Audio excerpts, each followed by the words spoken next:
Hello, my name is Rachel and welcome to my channel. I am a new homeschool mom. We have finished our first semester homeschooling and we are beginning to go into the second semester.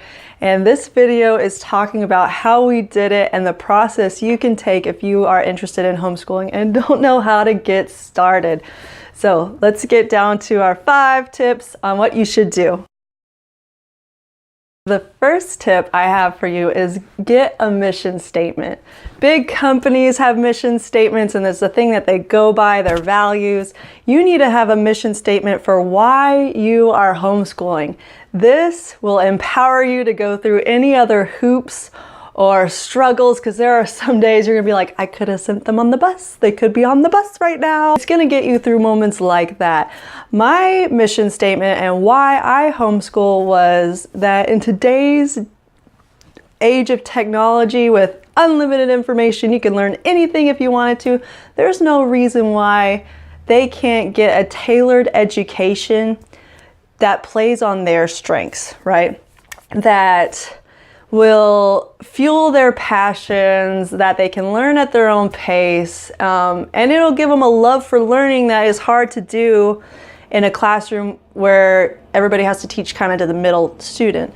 I also thought that we could homeschool and develop skills that not only will be employable, but create a very solid living for them with whatever path they choose, and we have the time and freedom to choose it for them, even at young ages. Or, you know, people are people, they change and grow, and so we get to do that with our own freedom. And that was my mission statement. But if I ever did have anybody say, why are you homeschooling? My mission statement is my shield of honor that not only defends against skeptics, but also through the really rough days.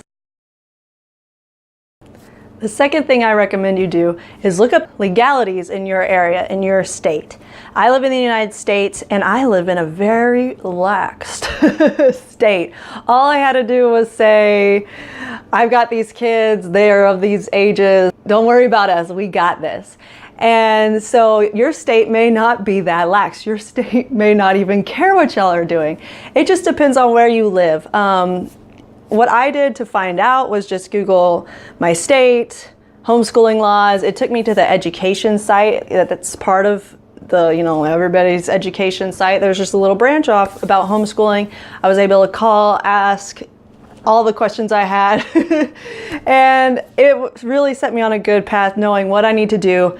Am I being legal about this, and really being reassured that this is the right path for us. The third thing I think that you should think about when starting homeschooling is curriculum. Now, this does not have to be a stressful thing. Curriculum I approach as a guide. This is what, if you don't know what else to be doing, this is what you could be doing. This is not the shackles by which you have to learn. If you committed to a curriculum and it doesn't work for you, you have the freedom to say, nope, I'm done with this, and sell it or give it to a family you know could use it. A way that you can find curriculum is, there is so much out there. There is just so much out there, and it can be expensive. So there are tons of mom blogs out there, homeschooling mom blogs, that have evaluated it, said what works for their family, what doesn't work for their family. But the trick is, what works for some people's family may not work for yours. I wanted to start homeschooling without any curriculum. We're just gonna do our own thing. We're gonna create our own unit studies. And then my eldest son broke his arm 6 days later, followed by an appendectomy. So my middle son, I had to find other options while I was in the hospital with my eldest. So I was able to log on really quickly to Easy Peasy Homeschool. I've talked about this before in my previous video. It's this free all-in-one homeschool, everything's on it, and that worked really well. That was a really good reassurance that I don't have to do this by myself and I don't have to spend a ton of money because it's all free. And that worked really well. And if that's an option for you, that's an option for you. You don't have to commit to anything. You don't have to spend a lot of money. You can go into it with a very organic flow like I did, and just see who your kids are as learners and only find a curriculum that supports them. And that may take a while to find. I don't think we found it in our first year. Like I said, we're only on our first semester, and I've made my first real big girl curriculum purchase. We bought No. We bought the Good and the Beautiful, and I'm waiting for it to be shipped in.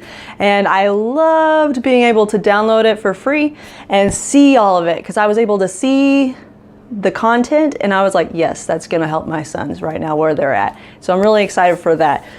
You can wait a while to find the curriculum that fits your children and their learning styles, and never ever think that curriculum is your boss, okay? You are the boss. Find what works for you. Say no thanks to the stuff that doesn't. The fourth thing you gotta think about is your space. Are you going to have a designated homeschool room?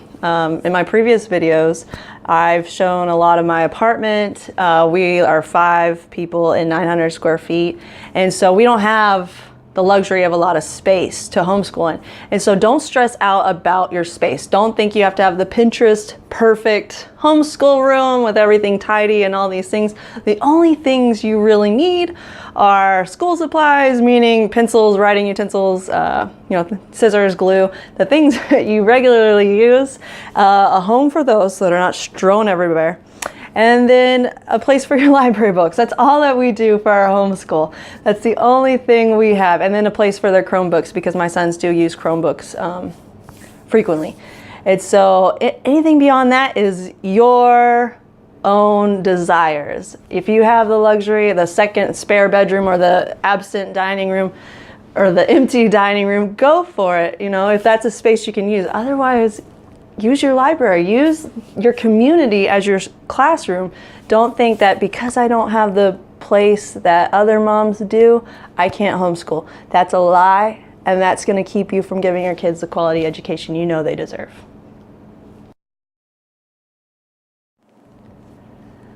The fifth thing you gotta consider is grace. I call our first year a period of trial and error, because some things work, some things don't, and how can we know what they are when we're brand new to this? And we are constantly changing. There's always going to be trial and error, seeing if a curriculum works. Great, we already talked a little bit about this. If it doesn't, get rid of it, let it go. If a routine worked once and now it doesn't anymore for whatever reason, like your kid broke his arm and it just doesn't fit, feel free to let it go. Take a deep breath, reevaluate what's working, and go with those. Leave what doesn't behind.